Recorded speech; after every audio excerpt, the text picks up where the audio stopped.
Ito na, nakuha ko na yung aking mayor's permit. So, ito yung lahat ng mga binayaran ko para magkaroon kayo ng idea kung magkano yung binabayaran ng isang sari-sari store owner dito sa amin sa Albay. Sa Albay lang ha, lahat po ng mga municipality or mga town ay magkakaiba ang presyohan ng mga mayor's permit. Yung binayaran ko sa mayor's permit, naka-indicate naman po dyan kung ano yung mga binayaran ko na 3,744. Bali, kasama po dyan yung mayor's permit, health certificate, business plate number, sanitary inspection, sigarilyo at alak. Meron din tayong bayad sa nangongolekta ng basura. Kung ito-total po natin lahat yun po ay 3,744.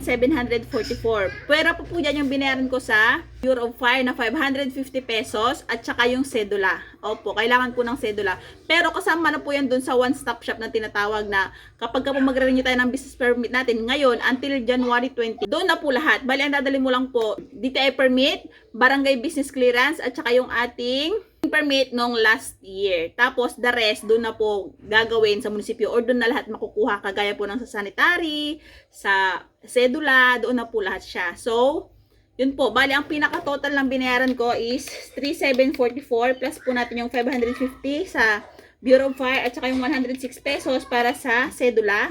4,400 pesos po. Ayan. Tapos, pinalitan po nila yung aking plate. Ito yung plate natin dati. Ngayon po ay bago na. Ayun na po siya. Nilagay ko na agad. Kasama ng massager ko. Charot.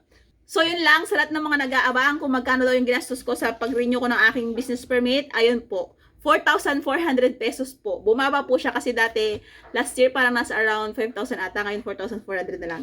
Ngayon, ang tanong ko mga kasari, sa inyo, sa lugar ninyo, magkano po ang bayad kapag po tayo nag-renew ng business permit para magkaroon din po ng idea yung mga kapwa natin sari-sari store owner na hindi pa po nakakapag-renew ng kanilang mga business permit para dun sa mga new applicant ng business permit.